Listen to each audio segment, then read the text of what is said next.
We will take the last question. Ihsan from Lahore, Pakistan, he asks, is it permissible to call Kaafir a Kaafir?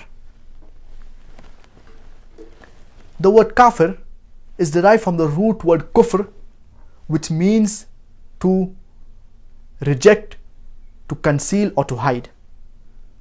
Linguistically, the word Kaafir means to reject, to conceal or to hide.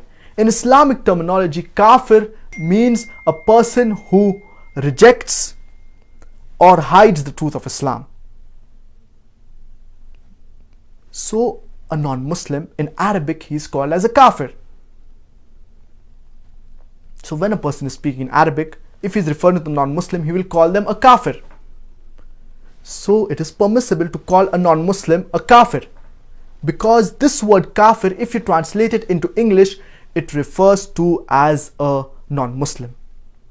So as I said, linguistically, it means to reject, to conceal or to hide. Like the farmer, he hides the seeds. But in Islamic terminology, it refers to someone who rejects or hides the truth of Islam. Non-Muslim, in Arabic, he is called as a Kaafir. If the Kaafir or the non-Muslim, they do not like this terminology of Kaafir, then I would request them to accept Islam, and we will stop referring them as a Kaafir, that is a non-Muslim.